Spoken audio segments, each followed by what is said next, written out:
pai veio em 1920, candidato para a Serra do Rio Grande do Sul, Ijuí, Serra Cadeado.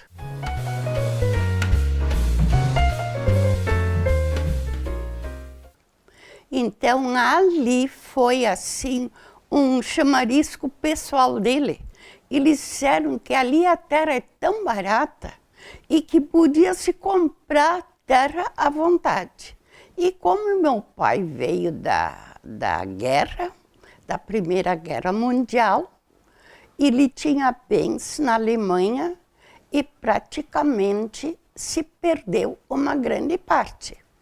Então, mas ele, acima de tudo, ele era pastor de alma e queria levar a palavra de Deus para os que mais necessitavam. Mas não é de se necessitar de pobreza, mas de outro lado, ele queria uma aventura, de tanto que se falou do Rio Grande do Sul, dos imigrantes. Então, ele se satisfez, comprou terras, um calhambeque. Então, ele veio, pediu à mãe que ela viesse da Alemanha, que eram noivos, e a minha mãe é poetisa, professora superior de inglês, francês, alemão, e depois ela estudou aqui no Brasil, tanto assim que ela fez o exame de professora municipal e foi aprovada.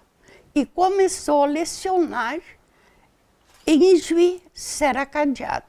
Nasci em 1922 e a mãe começou a sentir uma doença que a mãe dela, com 37 anos, faleceu de pulmão, doença de pulmão, que naquela época não se tinha a cura como hoje, lógico.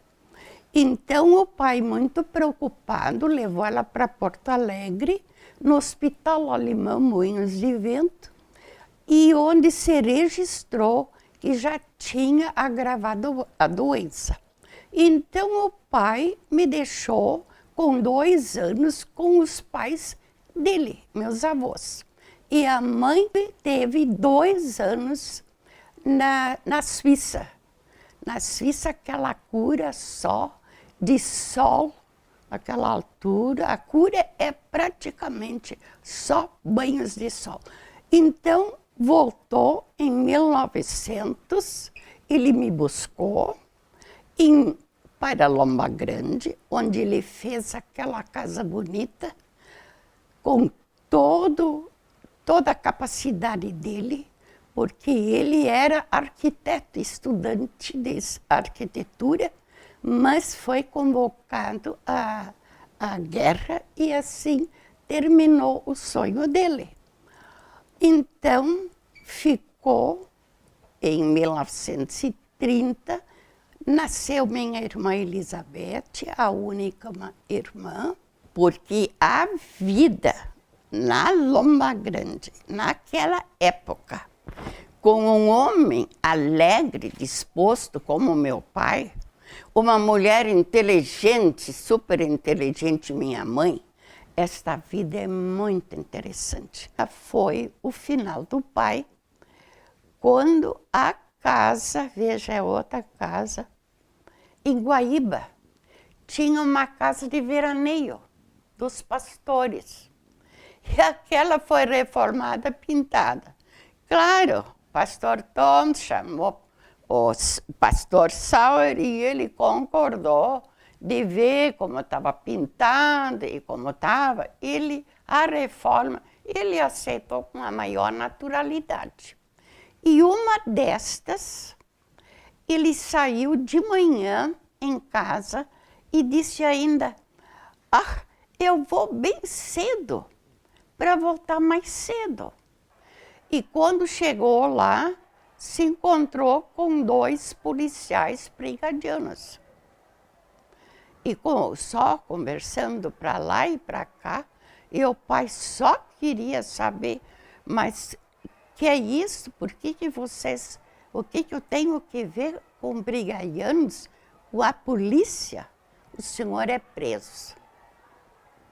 E disse que o pai, no primeiro momento, começou a rir. Ele disse, não, o senhor não é verdade, é sério que nós estamos falando. Então, como aquilo continuou, não sei, só tempo depois, mais de uma hora, veio ele de noitezinha, descendo a escada, com 2 brigadianos. E a mãe disse, mas até que enfim tu está voltando? Eu estou voltando como prisioneiro. Então foi uma fase incrível, porque levaram na mesma noite, nem deu tempo de arrumar uma roupa, nada. Ele só tinha tempo, licença para se despedir e acompanhar a escada acima, como tem na paróquia. E no dia seguinte, a mãe procurou o advogado Mário Sperp, que tem uma particularidade muito interessante. Ele era advogado, um senhor muito apresentável, muito inteligente, mas solteiro.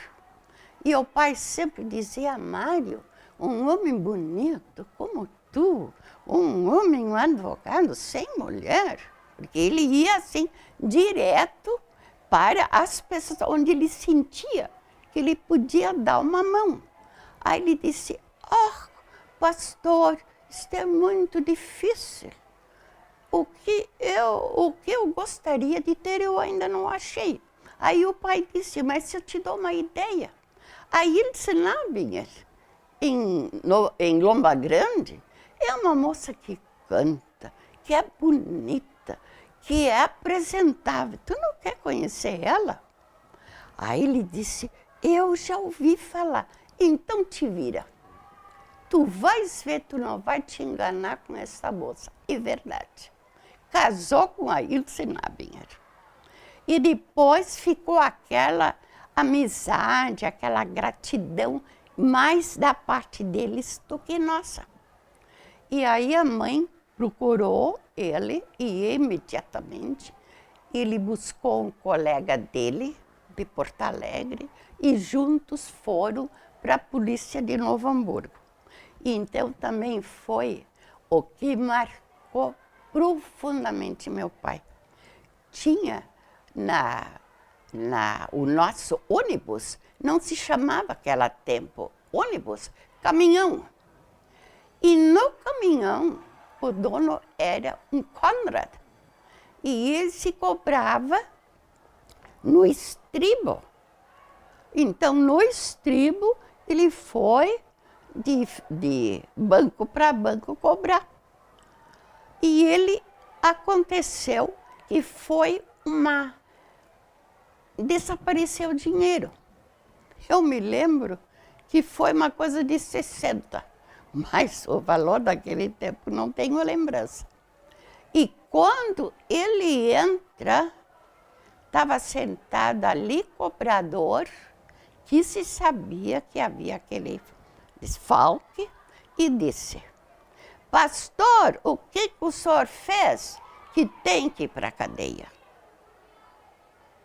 Não sei quantas vezes ele repetiu isso.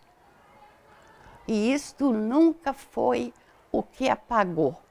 O que também muito ficou. Então ele ficou 4 dias na cadeia de Novo Hamburgo e foi a sorte que não transmitiram ele para Porto Alegre como queriam. Mas quando o pai voltou, não era mais o mesmo. E ele procurou o que lhe adorava, um vinhozinho. Então, como não se tinha muito dinheiro, o presente era uma garrafa de vinho. Os colonos também, que sabiam que faziam da uva vinho, traziam uma garrafa de vinho. E ele não podia tomar muito. Aí ele começou a falar, começou a rir, e a gente sentiu que foi o efeito do vinho. E isto um dia a mãe disse, mas Iago, me diz uma coisa, se tu és pastor de coração e tu vês tanta tragédia, por que tu não deixas de tomar? Que muitas vezes ele chegou a tontear e conversar, coisa que não fazia parte da sua personalidade. Aí ele disse, então, se tu queres saber, são momentos que eu não me lembro daquilo que eu passei. Então foram assim, tragédias. Mas, no fundo do fundo, eu não gosto de falar em tragédia.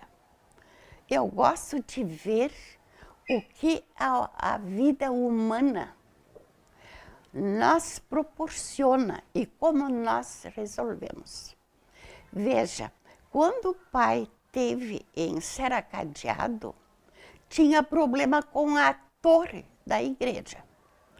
E ele ali que era outro ambiente que Loma Grande, maior em tamanho e depois também em pessoas, levantaram aquela torre. Em agradecimento, o pai ganhou a foto que está até hoje na igreja de Serra Cadeado. Serra Cadeado agora, eu ouvi dizer que mudou de nome, mas ali está a foto do pai. Então, ele tinha mais um grande valor. Ele criou uma ajuda financeira, tá? Então, hoje, ali, ele começou, ele sozinho com o presidente, o doutor Pastor Doms, que era o nosso presidente do Rio Grande do Sul, o do Sínodo, exato. E ele convidou o pai se ele não queria começar a criar essa caixa de socorro. Ele, todo entusiasmado, sim, concordou, mas não contou que ninguém não pagou nem o material que ele precisava. O material para mandar os pastores, concordância, aquela coisa toda. Mas chegou num ponto tal que ele podia comprar em Gramado, que tinha uma casa de repouso. Esta casa de repouso ele achou, levou o presidente, foi aprovado, está aí hoje, e a foto do pai está lá.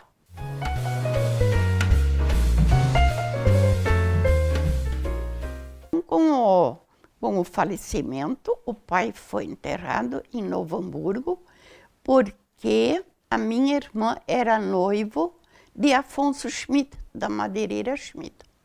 E esses, graças a Deus, eles de fato nos deram o alicerce em nos ajudar, nos acolher numa casa, num chalé, na Corte Real, que hoje, claro, tem uma casa. E nesta Corte Real eram só 4 quartos, cozinha e uma área. Nós começamos com o piano. A minha mãe começou com aulas de inglês, francês e alemão era menos, e português, que aulas particulares. E quem também tinha ao lado uma casa geminada, as duas, e nos fundos tinha o jornal 5 de Abril. E este 5 de Abril ficou tão entusiasmado com nós num chalezinho barulhento de piano, do lado a mãe lecionando os alunos, ele deu-nos uma mão imensa em fazer a propaganda gratuita. O crescimento que naquela época tinha poucas professoras de piano. Então nós duas, a Mana também formada, começamos a ter cada vez mais alunos. Então a mãe comprou um terreno naquela época na Vicente Fontoura. E isto eu gostaria de registrar com muita satisfação, porque esta rua tinha um topo enorme, onde ninguém subia. Só era um banhado, a parte de baixo, e de repente veio assim uma subida tremenda, que nem um carro, ninguém subia, somente a pé. Então tinha uma casinha bem humilde, bem pequena, do marceneiro, que comprou uma casa ao lado do filho, na Vila Santo Afonso. E estava à venda esta casinha bem precária, mas tinha um teto, tinha para morar. Meu cunhado se apavorou quando a minha mãe disse: eu comprei aquele terreno, aquele banhado na Vicente Fontoura. Como eu tinha uma aluna de Canudos, do vereador Leblanc. E esta aluna, Madalena, era muito entusiasmada, uma aluna muito interessada. Nesta casa, nós tivemos o espaço, tinha de artes plásticas, pintura, tudo que pertence ao setor de artes plásticas. E tinha música, piano, tinha 2 pianos que nós compramos e a sociedade ajudou, que nós pedimos ajuda para comprar 2 pianos, e as fábricas eu nem quero começar para não esquecer ninguém. Então tinha piano, violino, veio um da OSPA, um Nicolau Richter, da OSPA, de piano, de balé, uma filha de uma russa, e ela tudo uma vez por semana. E por isso deu o espaço, que se atendeu logicamente artes plásticas, e isto diariamente, lógico, sem sábado. E tinha o que a Graziela Preuss era uma grande incentivadora, decoração de interiores, arte floral, fizemos de meses em meses, fizemos as exposições, tudo pago, então, em benefício do Belas Artes, uma parte que é lógico que era da professora, e o resto era uma ajuda para o Instituto. O que também ajudou bastante, tínhamos um pequeno bar. E nesse bar tinha uma lista que se inscreveu quem queria trazer um bolo. Então sempre tinha mais candidato do que lugar para bolo. E na merenda de tarde, ali pelas 13h30, tinha uma folga de 15, 20 minutos.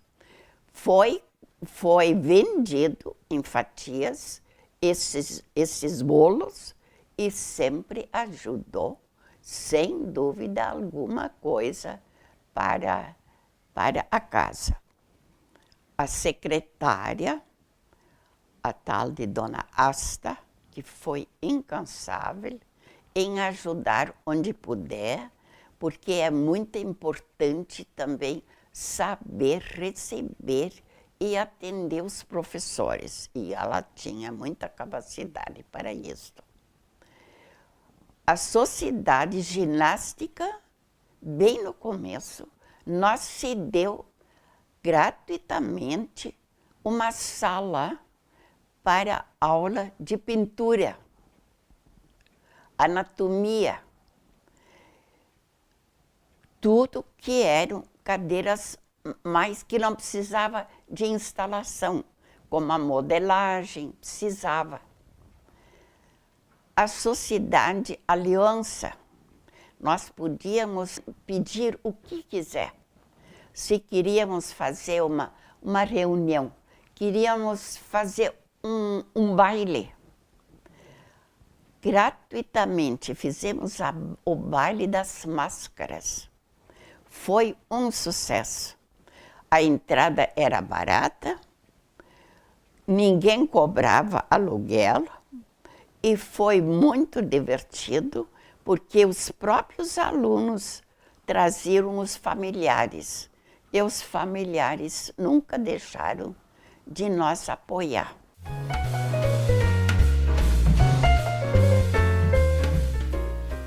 Ele chegou, ele estava muito desanimado e disse: uma casa dessa é difícil dar o reconhecimento.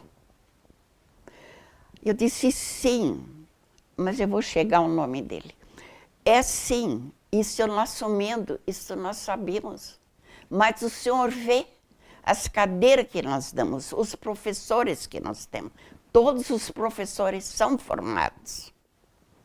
Ele ficou olhando. Ah, então começou. De manhã até de noite, naquela casa, fechei o Belas Artes, fechei a casa. Nós temos que atender às leis, que atender às exigências do MEC. E quando ele me deu a relação, eu agradeci e disse: só lhe peço uma coisa, não desista de nos ajudar. O senhor está aqui na cidade de Novo Hamburgo, o progresso é de todos os lados, e assim como nós começamos do nada, dê-nos a mão. E ajuda-nos quando precisa alguma coisa. Aí ele, brincando, disse: mas uma diretora tão jovem, não posso negar. Digo: valeu, valeu tudo, o senhor me deu ânimo, vamos trabalhar para isso.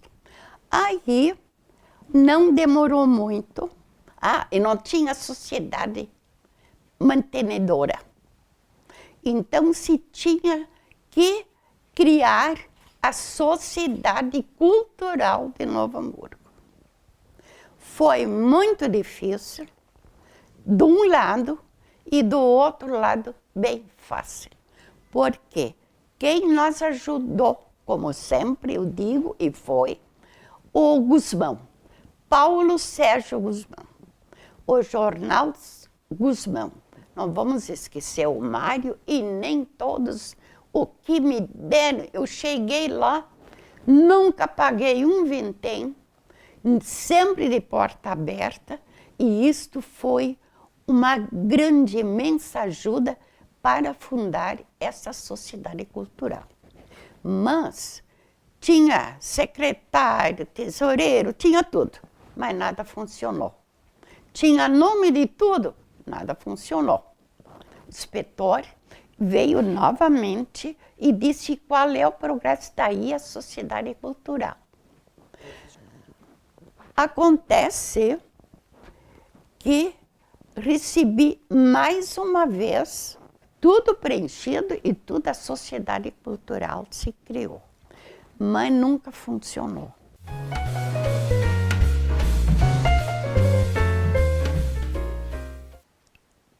Se achou dessa sociedade criar ou aceitar a Fevale.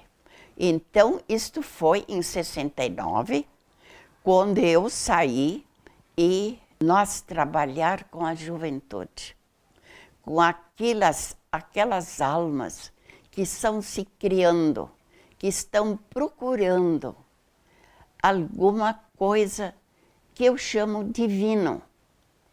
E tudo que eu fiz, que eu posso dizer a todos, a arte constrói a pessoa. E a arte não é só pintar, tocar piano. A arte também é de uma boa profissão.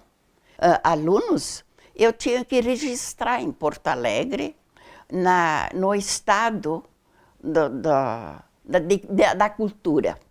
E quando eu chego lá, não é que o presidente era um professor que era na banca examinadora minha de formatura.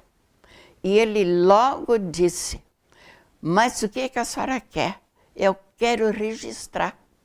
Então ele disse, mas por que registrar? Não quer aumentar para Belas Artes? Então esse foi o primeiro passo, que eu não tinha a menor ideia o que eu tinha concordado, mas, como ele disse, São Leopoldo tem conservatório, Novo Hamburgo não. E toda a região não tem artes plásticas. Então, de fato, eu vi que seria, assim, um trabalho valioso com a ajuda do Estado, desse presidente. E aí continuou tudo lutando, o que o prefeito, o primeiro prefeito Koch, procurei, falei, e ele disse, na brincadeira a gente era nova. Então ele disse, ai senhorita, nós não precisamos de arte, nós precisamos de máquinas. Eu disse, sim, mas as máquinas não são arte. E ele ficou olhando, digo, o que a senhora quer? Eu digo que o senhor nos dê uma casa para poder começar. Então, surgiu de documentação, e o que muito gostaria de registrar. Quando a primeira pessoa que eu falei desse projeto é a professora Helga Kehl, que tem o curso de artes plásticas. E ela estava com aula de alemão com a minha mãe. E eu sabia que era professora de artes plásticas formada. Ela se entusiasmou na hora, muito entusiasmada, e disse, ai, tem mais uma, que é formada em artes plásticas. A Roswitha Metzler, de Casa Metzler, filha do Dr. Metzler. Então, foi assim que começou um trevo. Uma falou com a outra, uma ajudou a outra, e principalmente a Helga e a Roswitha foram que deram o primeiro, aliás, a Helga foi a primeira que eu falei e que aceitou. E dali, então, uma sugeriu isto, aquilo, e quando o prédio, na 1º de março, aquele prédio que era a primeira farmácia de Novo Hamburgo, vocês sabiam? Foi que tinha 91, curso de 91, de ginásio 91, de noite, Pangaré, tradições gaúchas, a banda municipal, que seu Rogério, muito entusiasmado pela Escola das Irmãs Sauer, tinha isto, e o Pangaré tinha ainda aquelas cabeças de boi, tudo sistema de arte. Então, claro que deu uma grande confusão quando a pequena casa, que não é como ela é hoje, era bem pequena, com 3 quartos, tudo se ajeitou e quem depois aceitou a ampliação e a criação por espaço foi Avelino Santini. Foi incansável. E foi ele que nos deu a primeira vez um espaço de trabalho. Porque as duas filhas, a Emi, a Irbene, moravam ao lado daquela casa na Corte Real e sempre estavam as cabecinhas assim, no muro, escutando música. Então, como eu ofereci e convidei, ele nunca se esqueceu a satisfação que as crianças tiveram e ele quando eu agradeci, digo, seu Santini, nós temos um teto porque o senhor nos deu. E ele disse sim, em boa lembrança.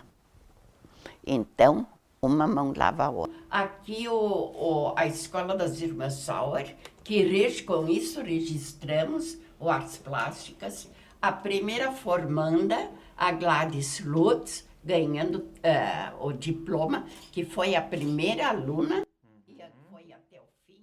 E aqui a formatura, a primeira formatura do Artes Plásticas. Aqui, que criaram os próprios alunos.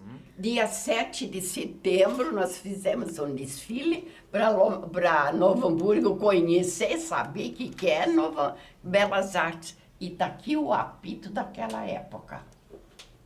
E aqui é o governador Meneghetti, que veio para abrir. Aqui o Guzmão. E aqui são lembranças da casa.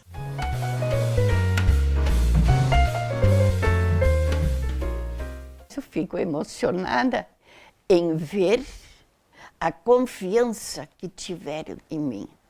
E esta confiança eu gosto de passar para cada um que ouça, seja qual for o ramo, porque no fim das contas, o que vale é só o amor. O amor constrói. E quando nós temos o negativo, sempre não esquecer que sem o negativo ninguém vive. Mas o meu lema de formatura é: a música é o reflexo da obra divina. E peço e desejo que todos acham um caminho nesta era de evolução tão difícil e, de outro lado, tão fácil como ela nunca era. Muito obrigada.